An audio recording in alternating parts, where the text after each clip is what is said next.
We didn't really like the name The Trip to Bethlehem, so we changed it The Road to Bethlehem, but now I'm all confused, so you'll hear me saying both names throughout the talk.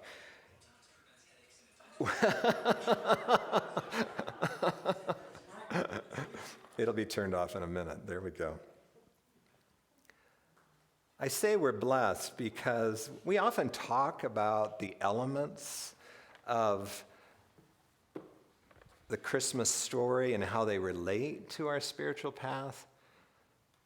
But Hypatia has taken it and broken it down to the stages that we often move through on our spiritual journey. And that's powerful because as we go through these, we each have a chance to not only recollect on, oh yeah, I remember that stage, or, I think I missed that stage. Maybe I should go back and review that. But what I'm finding, more importantly, is how easy it is to get lulled into thinking that, oh, I've maybe gotten a little too old for that stage. Or, my life is just fine the way it is. I don't need to open to any more blessing, any more goodness by stepping out in a new way. And so through the rest of these series, I invite you to be using this as a checking in point. Where am I in the process? Sue last week introduced us to two really powerful aspects of our spiritual journey. One, Herod. Herod represents our ego, and as we start out on our journey, we are all identified as an ego because we don't, as a culture, do a good job of saying, oh, that's ego. I mean, sure, Herod is kind of an exonerated ego. Let's put it that way. He basically just kills everyone in his way. He's a big baby. He's got it all going. But the ego, in truth, is much more subtle than that. And the ego can be taught to be very sweet and nice. The problem is it's patterned. And so it's not got the freshness of spirit. So Hypatia says you're always, throughout the journey, coming back to check in around Herod, getting to know Herod in you. And then the second stage was coming to know the star, the guidance, coming to trust our guidance, trying to tune into it. I know for me, the learning spiritual practice and developing a certain state of quietness in me no matter what's going on has opened that channel for me to hear the guidance. Do I always want to hear the guidance? Heavens no. Most often not. Because it's inviting me into something greater than I think that I am. So we're going to keep in mind that those two are active throughout the whole journey. And today we get to move into first understanding and the mind, the intellect. Why is understanding important? You see, we're inviting you on the journey to become disidentified from your ego, but we'd hardly recognize until we get into it how supportive it feels to live from the ego. It is the very pillar that we think that we gain who we are from. And so when we start studying spiritually, it's important to be introduced to what exactly is spirit and what can we expect from a life of spirit. What we find are many different things. Principles, as we say. Now, spirit can manifest uniquely in each of us, but there will be certain standard or regular things that happen that we can anticipate. As we get to know those, there is a quality of illumining in the mind, as I said in the prayer. John the Baptist is the biblical character that represents this process of coming to know Spirit in us. He was actually, I have it written down here. He prepared the way for the Christ consciousness, for Jesus. He was about 6 months older than Jesus. He got out in his ministry younger than Jesus. He went around the country, around the land, had a huge following of people because he was introducing them to what? To Spirit and to the fact that Spirit was love. And he was saying, and the Lord is coming. In other words, the full experience of the Christ is coming. But there's an interesting thing about John. He never reached his Christ potential. And the lesson there, and by the way, John represents the male aspect of each of us. Because you see, that male quality in us is the part that likes to hang out in the head. It's more rational, likes to know, likes to figure things out. It's more developed in some people than others, but we all have it. So John lives in all of us.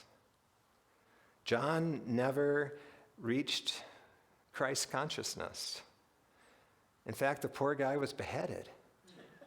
And I read an interesting interpretation that said, if we're just going to hang out in our heads, we will be cut off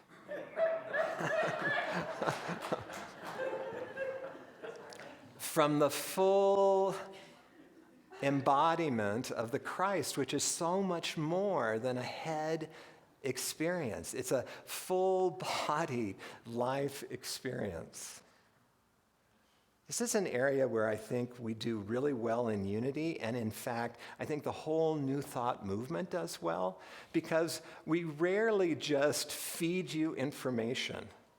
We like to incorporate it by inviting you to be engaged with it. How many of you have taken one of our prosperity courses, Prosperity Plus courses? Yeah, look at all the hands. And in there you see, you're introduced to things like the universe does not work, like the spirit. I'll use the word spirit. Spirit doesn't or isn't limited in the way that the world seems to be. Have you noticed how life in the world moves along a continuum? And it's cause and effect. I work hard, I make my, I go on dating sites, I meet people. It's all sort of cause and effect. Spirit isn't limited that way. Not in any way that way, because see, Spirit is working from a different realm. And so Spirit can make things happen just like that. It seems like magic or a miracle. But as we open to that, you can feel how it invites us out of the ego's idea of how life is. It sort of says, hey, this is curious. I'll give it a try. And then what Mary does is she not only then introduces you to spiritual principle after spiritual principle, but then she asks you to apply it in your life. Get out there, live it, take a chance. What you're passionate about. You see, you're bringing your feelings into it, bringing your passion into it. And then it goes into the next stage, which is using your power of imagination. As I read once years ago, imagination puts clothes on our ideas. We actually get to see our ideas coming into manifestation in our lives. We get to dream about what would it be to be fully Christed. And in that, we have sort of the gumption that it takes to step away from the constant chatter of the ego that is telling you how you have to do it, so that you can step out into the unknown, follow the star, and discover something anew.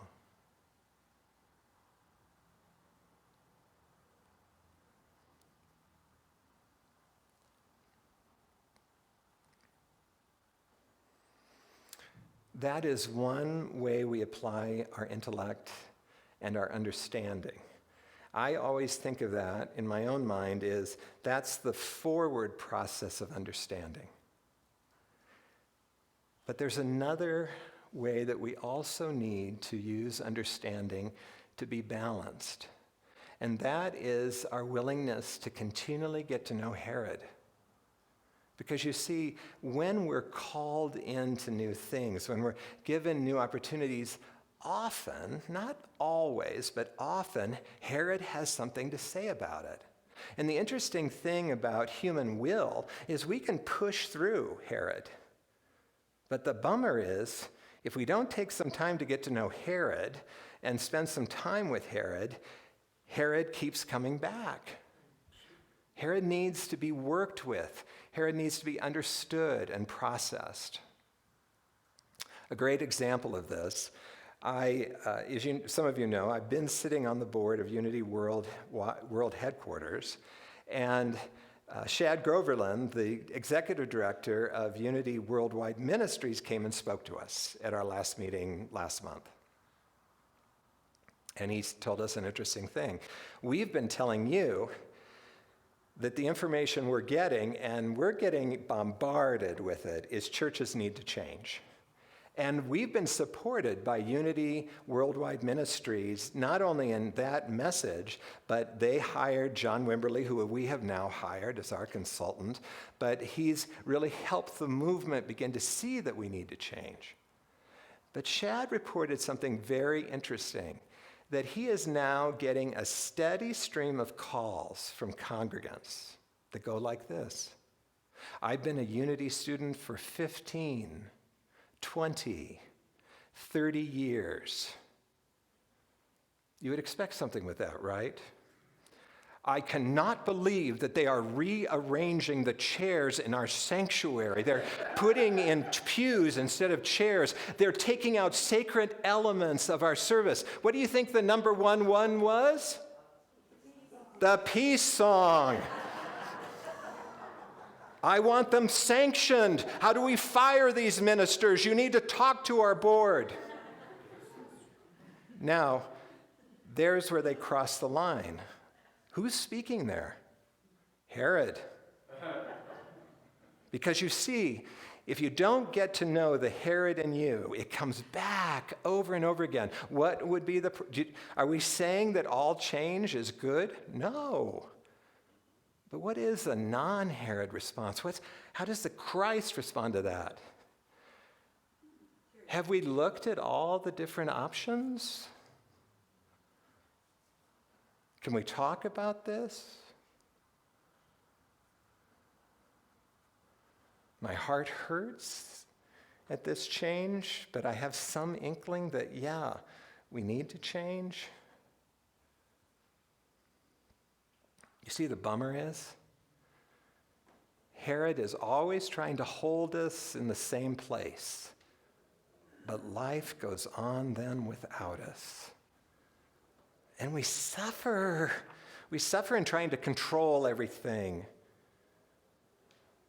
The invitation of life is, hey, I'm changing, come along with me. I think that Hypatia does an incredible job in this stage number 3 of introducing how we have to work with Herod. These parts, is this screen underneath? There we go. These parts that make up what Carl Jung calls the shadow must be accepted and integrated into consciousness so that we can direct their vital energy towards individuation. The psychological process by which Jung says we've moved towards wholeness, towards our unique expression of the higher self. Consider from the spiritual standpoint, individuation leads to individualized expressions of the Christ. Now leave that up for a minute, Doug, will you? So one of the things that she's right on about is that all this work of the ego in us, which remember, the ego is just a bunch of deeply seated beliefs that have become grooved into our consciousness, takes a huge amount of energy.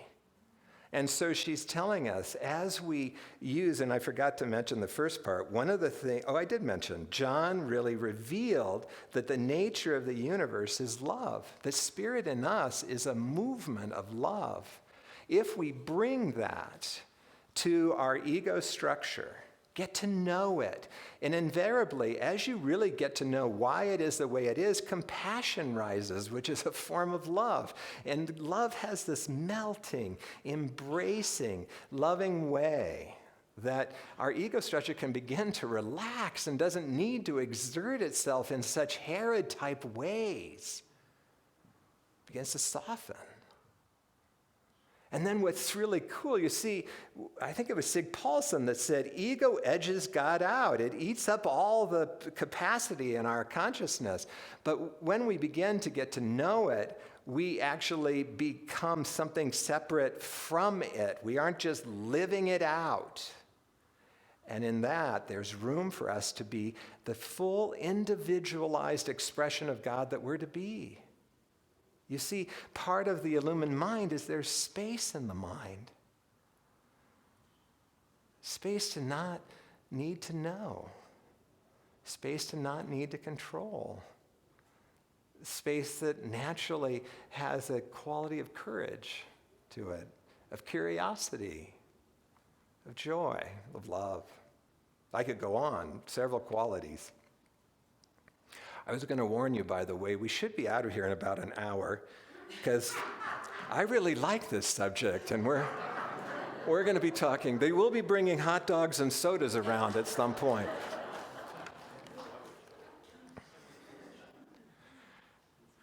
So you know me, I always like to say, well, how do we do that?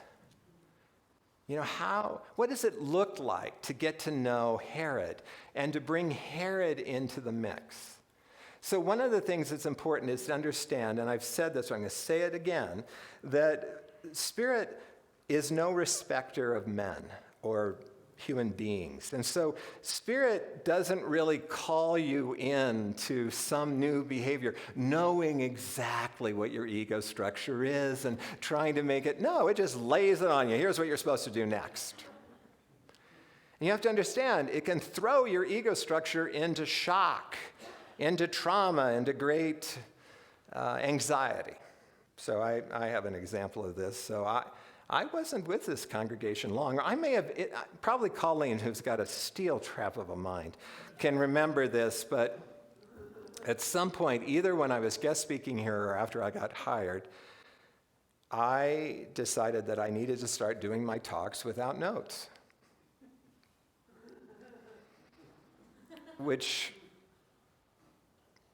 Where did that come from? You know, like, when I got called into ministry, I said, okay, I asked, I'll do it. But one of the things that was really hard for me was these talks. And so what I would do is I would type out the whole talk and I would wordsmith it, and then I'd try and memorize it. Do you remember when she said you're going to release a lot of energy when you get out of the ego structure, right? Because think of the energy that went into that. And think of how I suffered in that every Sunday. And so then I started getting this idea, especially as I was learning. It's interesting that often our imagination is actually inspired by what we learn spiritually. Because what I was learning was that Spirit takes everything we know and assimilates into what needs to be said in the moment. I'm like, that's impressive. But I, of course, never let it happen. I edged it out, right? I had it written down. And we are not going to go off of that. And so I could have, when it became clear, this guidance came in, it's time to stop writing out the talk, just stand up and give it. I could have used my personal will and stood up there, but it probably would have been a disaster. Instead, for about 3 weeks, I started inquiring into the constant anxiety that came up every time I even thought about doing this.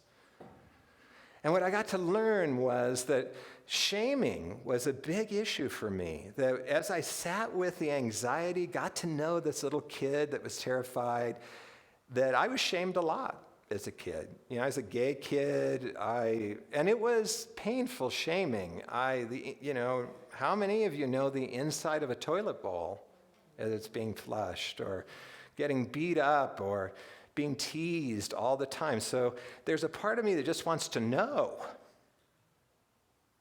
And you see, as you get to know that, then the compassion starts to rise. No kid should have to go through that.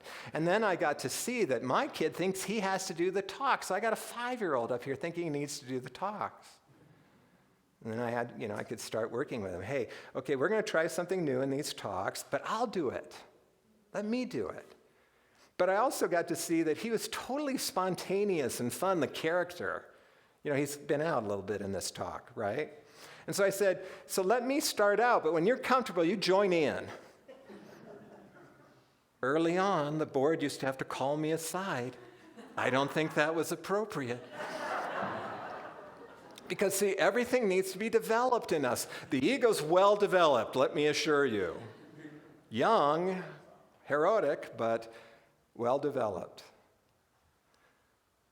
And then I was able to stand up. It was in the sanctuary, but it was this congregation, and give my first talk without notes.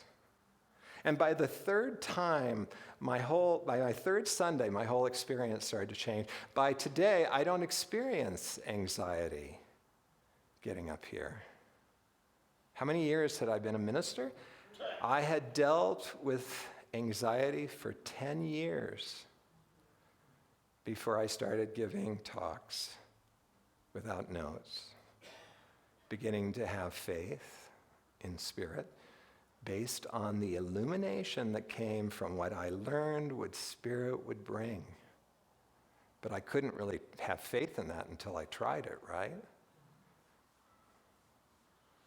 What is Spirit calling you into now? What is it inviting into? How has your mind been illumined lately? You know, Sue's offering another Prosperity Plus. Your ego, see, we get lulled in. Oh, I've already done that. My goodness, I have to continually read on spirituality because I forget. I get lulled into, no, this is what life is. And then I read it and it's so inspiring, illuminating. And it makes room for me to hear more guidance, to try new things, to be open to change. How have you stopped dreaming?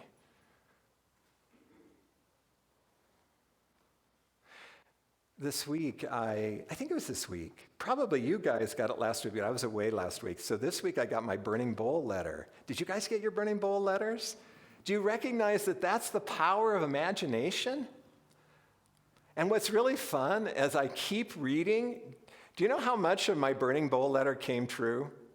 Like 25%. Because I dream so big in those letters now. I'm not afraid. I used to be so afraid. I've got to do it right. I can't be shamed here. Hell, dream the world up. I let Stuart read. He goes, well, yeah, a lot of that didn't come, but look at another 35% of it's in process. That's pretty cool. Have you stopped dreaming? By the way, that service is coming up, is it the 2nd of January? I think Sue's doing it. Don't miss it. It's a great reminder to dream.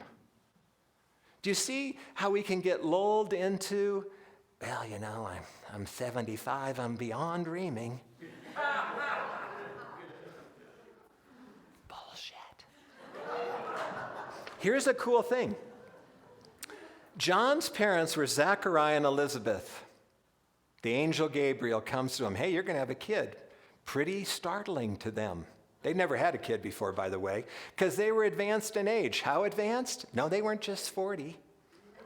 What'd you say? Oh, no, 80s and 90s, depending on what account of the Bible you read. That's a frickin' miracle. And what does that mean metaphysically? It's never too late. Are you dead yet? No! Continue to immerse yourself in what spirit is and dream. These are two major, and engage, right? Don't get chopped off at the head. Engage with what the star is telling you. All right, one last thing.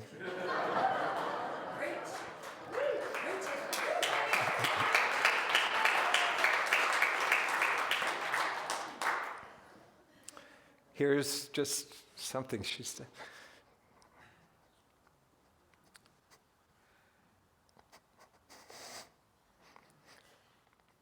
Yeah, I was telling my teacher this week that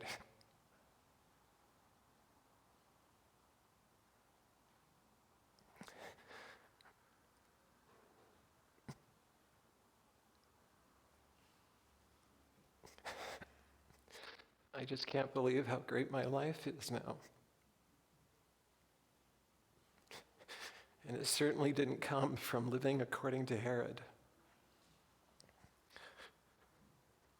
It came from following what we teach and being willing to get to know Herod and to love him and bring him in so that I could finally be me. And Hypatia says this: nothing is more creative than our transformation from being merely human into being expressions of the Christ. Namaste.